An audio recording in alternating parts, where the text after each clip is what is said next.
Olá, tudo bem? Nós estamos chegando. E como a gente avisou no programa da última quinta-feira, nós estamos hoje continuando, dando continuidade a uma entrevista que a gente começou a fazer na quinta com o nosso convidado, que é o vereador Lucas Quitão, que é do Partido Mobiliza. No programa anterior, quinta-feira, a gente falou sobre Câmara Municipal, sobre Prefeitura, sobre a cidade, enfim. E hoje a gente vai falar sobre política, porque estou recebendo aqui um político. E político que não fala em política não é político, né? Tudo bem, vereador? Tudo bem, graças a Deus, Paulo. Obrigado mais uma vez pelo convite. Muito bom estar aqui do seu lado, que é um dos maiores comunicadores do nosso estado, para falar principalmente o que a gente gosta, né? Que é política e transformar a vida das pessoas. Tá bem, então, sem mais delongas, vamos fazer um intervalo rapidinho. Em seguida, a gente já volta para falar sobre política. Fique ligado.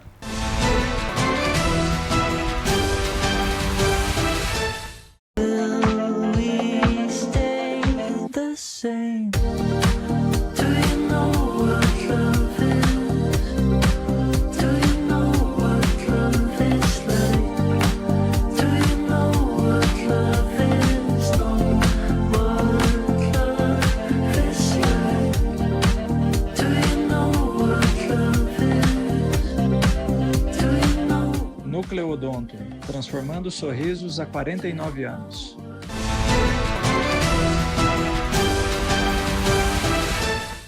Muito bem, estamos voltando. Então, o nosso convidado de hoje é o vereador Lucas Quitão, que é do Partido Mobiliza. Quitão, repito, que esteve conosco na última quinta-feira, no programa que vai ao ar a partir das 10h30 da noite, aqui pela PUC TV, e continua conosco no programa de hoje, programa também de todos os domingos, às 7 da noite.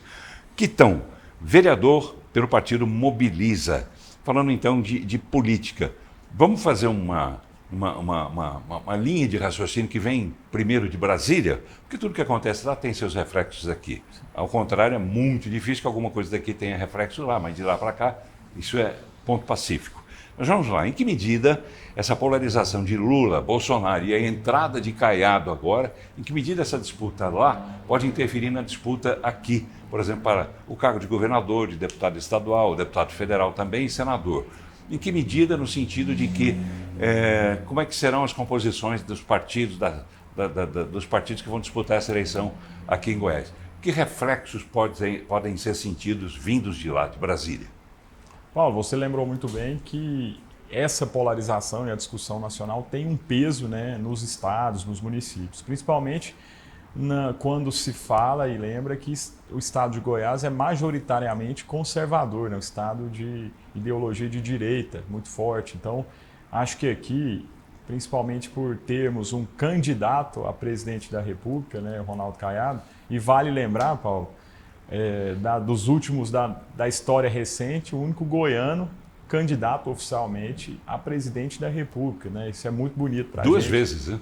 Exatamente, porque em 89 pela UDR, né, agora pelo PSD, né, nós temos aí um candidato que representa o nosso estado. E eu vi, inclusive, recentemente os números de que o nosso estado é, sem dúvida nenhuma, um exemplo para o Brasil seguir. E Caiado leva essa mensagem para todo o Brasil. No que tange a Brasília, como você perguntou, acho que agora pode ter mudanças nas pesquisas, Paulo. Naquele momento em que Flávio Bolsonaro cresceu com os votos de direita e centro-direita moderado, foi justamente, na minha opinião, pela falta de outra alternativa. A partir do momento que Caiado se coloca como candidato, inclusive com mais moderação, mais coerência e mais história que Flávio, com certeza esse voto de centro e centro-direita pode migrar para Caiado, principalmente quando ele começar a contar o que ele fez aqui no estado. A gente sempre lembra da segurança pública exemplar, da questão de ter uma educação primeira colocada no IDEB, oportunidades de emprego sobrando, também questões de assistência social que são exemplos para o Brasil seguir, né? Como, por exemplo, né, a marca de ser um estado com a menor desigualdade e pobreza. Claro que ainda temos muito para fazer, mas é de se comemorar, né? Quanto mais justo for o nosso estado, melhor vai ser a qualidade de vida aqui, a tranquilidade. É por aí que nós trabalhamos. E já pegando um gancho na sua pergunta, Paulo, esse é o desafio do nosso candidato ao governo, Daniel Vilela, que é o atual governador e que tem tudo e já tem começado a dar seguimento, exatamente nessa mesma direção que Caiado deixou um governo muito bem avaliado, né? Daniel vai seguir os passos de Caiado para continuar com o governo mais bem avaliado do país. Houve mudanças, né, no secretariado de Daniel, mas muitas delas feitas a partir de pessoas que já estavam em determinada secretaria e que continuam, provavelmente, muito provavelmente, seguindo a orientação anterior, do secretário anterior. Então, Daniel pouco mexeu, foram pontuais, né, as mexidas que ele deu, e é de se esperar, ele próprio já declarou isso várias vezes, que ele vá com essa equipe até o final do mandato dele em dezembro. Não é isso? Em Exatamente. dezembro. Agora, em relação a Daniel, que quadro que o senhor desenha em relação a partidos que darão apoio a essa pretensão de Daniel de uma reeleição ao governo do Estado? Quantos partidos e quais são, pelo menos, os principais? Paulo, os maiores do Estado, né, começando aí pelo MDB, que é o partido que tem mais diretórios municipais constituídos e mais filiados no Estado, né, também pelo União Brasil, que é o nosso partido, criado aí, estruturado pelo governador Ronaldo Caiado e que vai ter Gracinha como candidato ao Senado, com um peso muito grande, muitos deputados federais representativos. Tem também o PSD, que é o novo partido do governador Ronaldo Caiado, que foi fundado aqui pelo nosso amigo Vilmar Rocha, que é um grande político também muito coerente. Temos aí o PDT, temos Solidariedade, PRD, temos o próprio Mobiliza, temos outros grandes partidos e a maioria dos partidos, dos tempos de televisão, das lideranças políticas apoiam a recondução de Daniel. Justamente, Paulo, na minha opinião, por representar a continuidade do que o Caiado fez.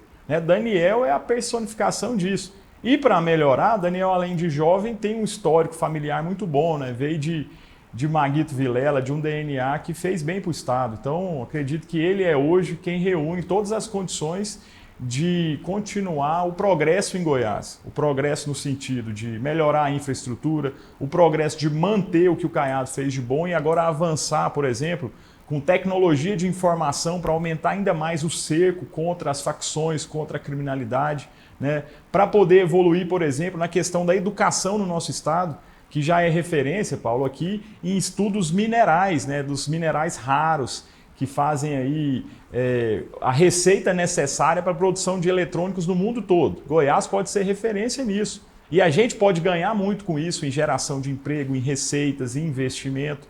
Como, por exemplo, também a questão da inteligência artificial. Nós temos em Goiás, Paulo, o maior polo de desenvolvimento de inteligência. O curso de inteligência artificial da UFG é mais concorrido que o de medicina. Então, Goiás é um estado tradicional, conservador, mas é também um estado moderno. A gente vê pelas ruas, né, a gente comentava aqui, com uma visão muito bonita da cidade, quantos empreendimentos novos nós temos. Goiás é o estado que recebeu a MotoGP, um evento mundial, e agora vai ter uma reforma de Serra Dourada, vai ter os maiores eventos esportivos sediados aqui, trazendo renda, emprego e investimento. Então é isso que eu quero dizer, Paulo. Goiás está no rumo certo e nós temos que manter o Daniel justamente para continuar esse desenvolvimento. O senhor falou em continuar. Agora, o fato de muita coisa já estar pronta, deixada por Caiado, e evidentemente com a participação também de Daniel como vice-governador, e ele que participou ativamente de muitas coisas dentro do Estado, Caiado já colocou o Daniel, tipo assim, vai e faz, porque você vai, né, treinando já, imagino eu, né, um sentido figurado que Caiado poderia ter dito isso para Daniel. Mas, enfim, Daniel já tem uma experiência também, que ele ocupou mais de 10 vezes o cargo de governador em viagens, né, do governador titular, que é Ronaldo Caiado. O que o senhor, imagina, o senhor é tão jovem quanto Daniel, devem ter a idade muito, muito parecida, né? Sim. Deve ter idade muito parecida. O que é que um jovem, como um senhor, mas como Daniel, pode fazer no sentido de convencer o eleitor de que ele realmente pode dar continuidade a esse governo de Caiado e, mais do que isso, pode também trazer todo o aprendizado que certamente ele deve ter tido com o pai dele também, que já foi governador, Maguito Vilela. O caminho é o seguinte: se o senhor estivesse sentado aqui, num balcão como esse aqui, com o Daniel e não eu, mas se o senhor estivesse conversando com o Daniel e ele falasse, Quitão, me dê uma dica, e o que você acha que eu devo fazer na minha campanha? O que o senhor sugeriria? Paulo, é exatamente o que ele começou a fazer, que é justiça fiscal. Não sei se todos acompanharam, mas Daniel, logo que entrou no governo, já fez aquela recepção das medidas que vão amenizar as altas dos combustíveis. Então ele já está tendo essa sensibilidade com essa guerra que está acontecendo no Oriente Médio. O combustível subiu no mundo todo. Daniel tem feito a sua parte para reduzir as alíquotas e não pesar tanto no bolso dos goianos. Daniel já começou também reestruturando a parte de finanças do Estado, justamente para averiguar no que pode ser reduzido, amenizado, como, por exemplo, aquela possibilidade, agora já é realidade, da exclusão da taxa do agro, também iniciativa dele. Ele tem investido muito nas questões de tecnologia aqui, para melhorar a condução do Estado com uma pegada mais moderna ainda, mantendo o que deu certo na segurança, como a gente falou, e agora aumentando essas questões e criando, inclusive, um banco digital do Estado, com juros subsidiados, com incentivo a pequenos comerciantes, empreendedores, coisas que fazem bem para o nosso Estado. Que eu costumo dizer, Paulo, e Daniel é dessa escola, o melhor programa social é o emprego. É melhor um bom emprego que qualquer outro auxílio. E é por aí que o Estado vai desenvolver, gerando emprego, renda, trazendo investimento e melhorando a vida das pessoas lá na ponta, Paulo. Quem ganha bem, quem é bem remunerado, quem tem o seu emprego, além de dignidade, ele investe mais na família, ele investe no seu empreendimento, ele estuda mais, ele gera renda, viaja pelo Estado, isso tudo é muito bom. E é por aí que os países de primeiro mundo avançaram e é assim que Goiás tem trilhado o seu caminho. Quem é o vice ideal para Daniel Vilela? Bom, na minha opinião, e faço essa defesa com tranquilidade, Adriano Rocha Lima, justamente por representar muito bem essa questão administrativa do Caiado. Adriano esteve desde o início da gestão Caiado, foi quem tocou os grandes projetos estruturantes da atual gestão e acho que ele pode representar bem isso. A sucessão de Daniel, mas a continuidade de todos os programas que deram certo. Adriano Rocha Lima, que foi secretário-geral de governo. Exatamente. Que também deixou o governo e quem está comandando agora a secretaria é o Jean Carvalho, que era secretário de comunicação. E no lugar do Jean Carvalho está lá o Bruno Rocha Lima, que era da equipe já também dirigida pelo Jean Carvalho. Uma mudança boa, Paulo, pegando o seu gancho, da nova secretária da Fazenda, que é uma auditora de carreira e é a primeira mulher na história do Estado a ser secretária, auditora e secretária da Fazenda. Quer dizer, Daniel já chegou valorizando as mulheres do Estado e principalmente as de carreira lá da Fazenda. O senhor acha que Daniel vai, lá na frente, quando ele resolver dar uma outra mexida na equipe, ele vai priorizar quem? As pessoas mais experientes? Vai priorizar os jovens como ele? Vai fazer uma mescla? O que é que o senhor imagina que Daniel possa vir a fazer? Bom, acho que ele é muito preocupado com a capacidade técnica de quem está lá, Até porque o Estado, Paulo, cresceu muito de 20 anos para cá, Hoje Goiás já é uma das maiores arrecadações do país, já representa muito mais em recursos e investimentos. E por isso precisa ter gente com responsabilidade e capacidade lá. Acho que o Daniel vai saber aliar experiência, jovialidade, currículo. Esse é o desafio, montar uma equipe, primeiro, que represente tudo aquilo que tem dado certo. Segundo, essa renovação que acho que pode acontecer no próximo governo, mas o momento atual é de manter o que o Caiado deixou e tocar o Estado nessa mesma direção. É uma pesquisa do Instituto Paraná Pesquisas, desta semana que terminou, porque no domingo é que se começa uma nova semana, nós estamos no ar no domingo, mas enfim, uma pesquisa divulgada agora, 3 dias atrás, 4, já colocava Daniel em primeiro lugar nas intenções de voto, seguido já com alguma distância por Marconi Perillo e em terceiro lugar o Wilder Moraes. E outros nomes ainda apareceram também, mas os 3 principais são esses.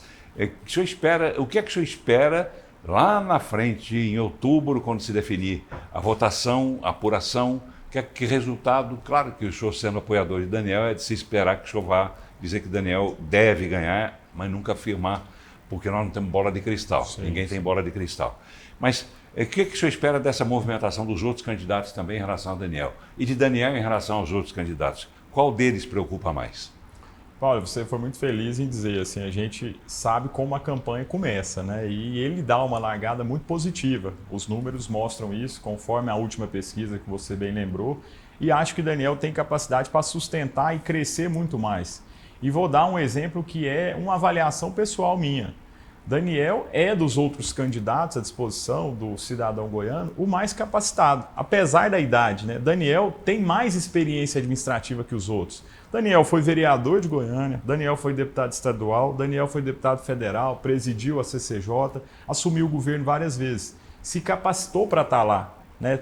Tem outros candidatos experientes, mas nenhum com esse currículo tão extenso, né? Esse é um ponto de partida, além da experiência política e a disposição de ser novo e enfrentar o que for preciso, né? Ele tem mostrado aí nesse início de governo isso. Além de tudo, ter a ficha limpa é um ponto que o goiano com certeza vai levar em consideração na hora de fazer essa escolha. Então, de modo geral, Paulo, Daniel ele concentra todos esses predicados de quem busca um bom candidato equilibrado, que tenha experiência e disposição para tocar nosso estado. Como é que o senhor entende a cabeça do eleitor? O eleitor nessa eleição de 2026, para os vários níveis, desde presidente, governador, senador, deputado federal, deputado estadual, a cabeça do eleitor está onde? Onde é que o senhor acha que o eleitor está pensando? Por exemplo, vamos começar pelo senhor, cargo que o senhor pretende disputar, que é deputado estadual. O eleitor, o senhor quer se apresentar para o eleitor satisfazendo que tipo de pretensão do eleitor? O que o senhor acha que o eleitor espera de um deputado estadual?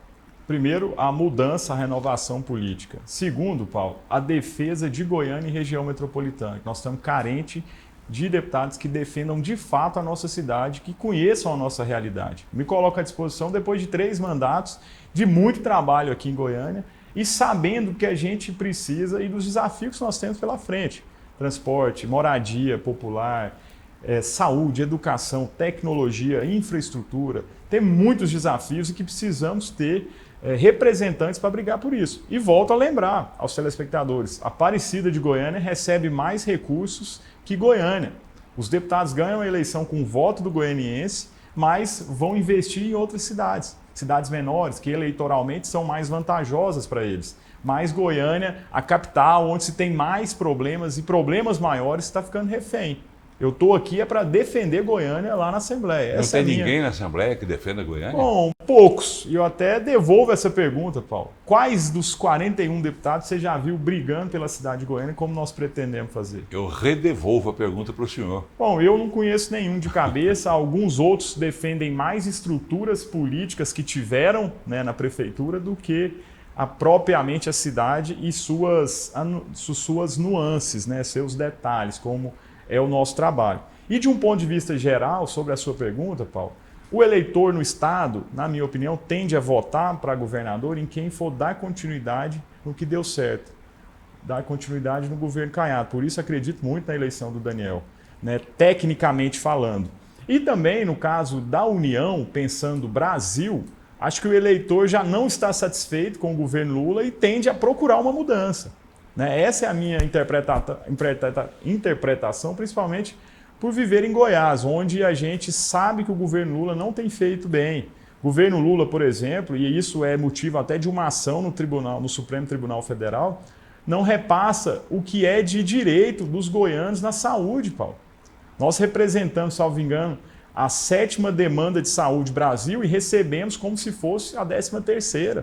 O governador Caiado está questionando isso no Supremo. Os repasses são menores que nós merecemos. Estou te dando um exemplo de saúde, mas nós temos, por exemplo, infraestrutura, desafios na educação, que o governo federal precisa ajudar. E faço, inclusive, uma reflexão sobre a nossa necessidade de mudar a distribuição de recursos no Brasil, que é o nosso pacto federativo. A União, Paulo, concentra 70% do que nós arrecadamos no Brasil.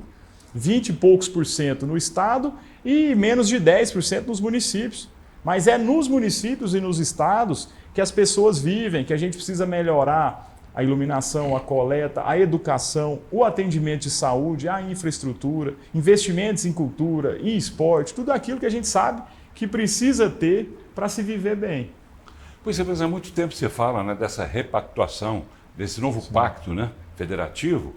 Ele não sai do papel. O senhor que é político, responda para a gente. Isso interessa, essa discussão interessa para os políticos que poderiam mexer nisso em Brasília? Infelizmente não, né, Paulo? Porque isso toma poder do presidente da República. A gente viu na gestão passada, inclusive o ministro Paulo Guedes falava muito dessa necessidade. E a gente que estuda a parte pública administrativa, inclusive faço pós-graduação e fiz um mestrado nessa área, Paulo. Nos Estados Unidos, por exemplo, esse modelo dá muito certo. as receitas são distribuídas de forma mais justa. Os municípios recebem mais, os estados recebem mais, se concentra menos na União. Mas isso significa perda de poder político. Isso só vai acontecer, Paulo, se o nosso povo brasileiro estiver unido para pressionar os deputados federais, senadores e principalmente os governantes como um todo, para que force o presidente da República a rever essa distribuição. Da mesma forma, Paulo, é outro caso que eu trato com muita preocupação, que é a reforma que a gente precisa fazer na Constituição para mudar o jeito de indicar ministro do Supremo Tribunal Federal no Brasil. Qual seria a forma correta? A forma, ao invés de uma disruptura institucional, eu tenho proposto um plebiscito onde as pessoas vão à urna, como acontece na Europa, Estados Unidos, países de primeiro mundo, fazer uma avaliação da atual forma de indicação. Por exemplo, eu te garanto que 90% dos mais de 200 milhões de brasileiros são contra indicar amigo, ex-advogado de partido para ser ministro do Supremo, por indicações políticas e cargos vitalícios. São pontos que a gente precisa rever. Nesse ponto, Lula também pensava assim e prometeu, inclusive, que não iria fazer esse tipo de política. E chegou lá e não aconteceu. Por isso que eu estou propondo, Paulo, não é um apoio a determinado candidato. Nós estamos propondo mexer na espinha dorsal das leis brasileiras, que é a Constituição. Se a gente mudar a Constituição dizendo, através de um plebiscito onde a população vai opinar na possível mudança, dizendo que ministro do Supremo deve ser concursado, ministro do Supremo não pode ser vitalício, como em outras Supremas Cortes do mundo, Paulo. Ministro tem mandato, ministro tem salário definido e ministro tem prazo de validade se for aprovado no concurso. Para mim, essa é a melhor forma, porque a gente não vai ficar mais com indicações políticas em cargos vitalícios para pessoas se esconderem atrás da legislação. Em que país o senhor mora? No Brasil, mas eu sou otimista, Paulo. Eu espero que a gente mude e transforme nosso país. Inclusive, é uma obrigação dessa nossa geração que está chegando, né? Que não só na política, no meio empresarial, no judiciário, né? Nas universidades, a gente precisa pensar o nosso país de forma otimista e buscar a mudança. Claro, a maior mudança, Paulo, é nas urnas, é através do voto, é através da sua participação na política. Mas o senhor citou Europa e Estados Unidos, onde houve um plebiscito, houve isso, aquilo outro. Países de primeiro mundo, nós somos de terceiro mundo. Como esperar que um plebiscito realizado no Brasil possa refletir uma realidade utópica como o senhor defende? Paulo, foi igual a lei da ficha limpa. Muitos não acreditaram até que o povo brasileiro comprasse a briga. O povo brasileiro pressionou os deputados, os senadores e foi aprovado. Foi aprovado um marco legislativo onde políticos condenados, transitados em julgado, não podem mais concorrer a eleições. Também era uma utopia lá atrás, até o povo brasileiro comprar essa ideia. Então, o que eu digo? É realmente utópico quando a gente exclui a participação popular, mas quando o povo acordar e entender o seu poder, nada mais é impossível. No que tange a transformações administrativas, constitucionais, políticas. Para encerrar esse bloco, tudo depende, primeiro, do povo, mas vai depender muito mais também da aplicabilidade das leis, como essa da ficha limpa, que podem sofrer percalços por conta de interpretações de acordo com a cabeça de cada juiz. Isso é normal, né, que aconteça, um pensa de um jeito, outro pensa de outro, e a lei é a mesma para os dois. Mas isso pode acontecer. Esperar o quê do judiciário brasileiro? Eu vou pedir que o senhor responda logo depois do intervalo. Fique ligado.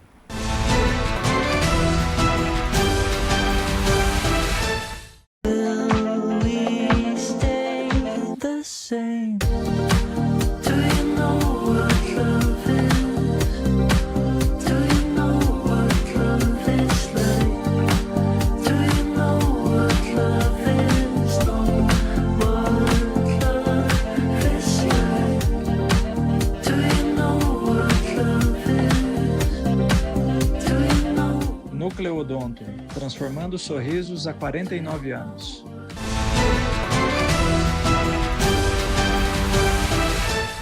Muito bem, já estamos voltando mais uma vez com o vereador Lucas Quitão, que é do partido Mobiliza. O último bloco do programa de hoje, final do bloco anterior, eu fiz uma pergunta a ele, que repito agora, e ele já entra respondendo. Esperar o quê, vereador, desse judiciário brasileiro? Paulo, é uma preocupação da sociedade brasileira e a gente tem visto aí o CNJ fazendo a parte dele e acho que, inclusive, precisa aumentar as ações de forma geral. Agora, sobre o Supremo, a minha opinião é justamente aquela. Nós precisamos modificar a forma de indicação de ministros, o tempo de estadia na corte, inclusive também, se for o caso, rever as remunerações, e para isso, inclusive, a gente já tem visto ações da própria corte, acho que para diminuir um pouco os desgastes, naquela ação contra os penduricalhos, né, que em tese seria um salário com um teto estabelecido, mas os penduricalhos servem para aumentar esse rendimento, que o Brasil não concorda, é muito discrepante da maioria da renda dos milhares de brasileiros e acho que isso também precisa ser revisto. A minha opinião é essa e acho que o povo brasileiro está preparado para esse debate. Está preparado? Está Mas de que preparado. forma o povo pode participar de um debate sobre isso? Paulo, está preparado e às vezes não está mobilizado, é diferente, né? As pessoas que eu encontro nas ruas, eu convivo com muita gente diariamente, nós sabemos da indignação do povo brasileiro em alguns pontos, mas falta essa mobilização social, essa cobrança, esse envolvimento. E acho que as eleições é o momento necessário para essa reflexão, para o povo fazer boas escolhas de deputados e deputadas, para o povo fazer boas escolhas de governadores, presidentes, que vão, de fato, enfrentar e que estão com essa disposição de passar o Brasil ali. Vereador, o tempo é curto, mas vamos lá, dá tempo de fazer mais uma pergunta para uma resposta bem rápida. Emenda impositiva em todos os níveis, seja aqui na Câmara de Vereadores, na Assembleia, lá em Brasília, elas são um bom negócio para quem? Paulo, pode ser para o povo, é para a cidade e, na minha opinião, ela é garantida pela Constituição e deve ser bem usada. O que, na minha opinião, não é certo é extrapolar esses limites orçamentários, que é o que a gente vê, por exemplo, no Congresso Nacional. As emendas cresceram demais e foi avançando sobre o orçamento do Executivo. Então, hoje, um presidente da República precisa pedir aos parlamentares para investirem em obras grandes, porque o orçamento está, na sua maioria, comprometido. Nesse ponto é ruim. No outro é a aplicabilidade que foge daquela que é necessária. E para isso, inclusive, tem visto aí movimentações dos tribunais de contas, inclusive o Tribunal de Contas dos municípios, o próprio TCE aqui no estado tem trabalhado muito para exigir que as emendas sejam bem empenhadas. Se elas forem, Paulo, vai chegar lá na ponta, que é o intuito inicial delas, que é melhorar a vida de uma comunidade, de uma região que precisa ali de um posto de saúde. E o parlamentar é aquele político que está presente, né? Se o orçamento for, como eu disse, destinado corretamente e naquele limite legal, que é na sua maioria de 1,2% ou 2%, de um valor geral, então dos 100% até 2% para a emenda parlamentar é justo, né? E como eu te disse, não é nada que compromete a execução executiva. Então, para mim, é nesses limites que a gente precisa trabalhar e se for bem empenhada, é positivo. Tá bem, estamos chegando ao final do programa, ainda temos um minuto e meio mais ou menos. Eu vou deixar para que o senhor fale sobre algum assunto que de repente eu não abordei, não perguntei ao senhor. Fique à vontade, 1 minuto e meio. Paulo, primeiro agradecer pelo jornalismo coerente, responsável, né? A sociedade agradece e a gente precisa, na minha opinião, passar a limpo a nossa cidade, o nosso estado, o nosso país. E as eleições é o momento para isso, né? Para a gente avaliar todos os candidatos, para a gente entender para qual direção devemos seguir, né? E para isso, inclusive, eu aposto que as novas candidaturas, a oxigenação na política é o melhor caminho, né? E, inclusive, quando lancei a minha pré-candidatura a deputado estadual, foi justamente para isso, para me colocar à disposição como uma nova opção da região metropolitana para nos representar lá na Assembleia, para defender o que a cidade de Goiânia precisa, o que as cidades vizinhas, como Aparecida, Senador Canedo, Nerópolis, tantas outras, que, por exemplo, precisam de investimentos no transporte coletivo. O senhor pretende ser um candidato para a região metropolitana de Goiânia? Exatamente. Mas o senhor exclui as outras cidades? Não, jamais, Paulo, jamais. É porque, inclusive, as reformas políticas que se discutem é para os candidatos serem distritais, né? Sim. Porque aí eu vou ter mais prerrogativas, eu vou ter mais força, eu vou ter mais condição de levar o benefício, não que esqueça das demais, mas é justamente o contrário do que acontece hoje. Eu lembrei nos blocos anteriores que Goiânia é a capital, é onde tem mais pessoas e é onde recebem menos recursos. Nós temos que mudar essa lógica. Eu concordo com esse raciocínio seu, porque eu já disse isso muitas vezes. Como a eleição abrange o estado todo, o estado acaba mandando para cá muito mais deputados do que a própria capital. né, que é o maior contingente eleitoral, mas que não se faz representar na mesma proporção. Exatamente. Vereador Lucas Quitão, vereador pelo Partido Mobiliza, foi um prazer recebê-lo, obrigado por ter vindo, obrigado também pelo pessoal que acompanha o senhor, que é o Capelletti e a Bárbara. A Bárbara. Obrigado por terem vindo também e um abraço para o senhor. Eu que agradeço ao Saulo, toda a sua produção, obrigado mais uma vez. E você que está em casa, fique com Deus, uma boa semana. Obrigado a você também que está em casa aí assistindo a gente, obrigado por nos acompanhar. Eu faço convite para que você continue conosco na próxima quinta-feira, 10h30 da noite, aqui pela PUC TV. Um grande abraço a todos vocês e boa semana.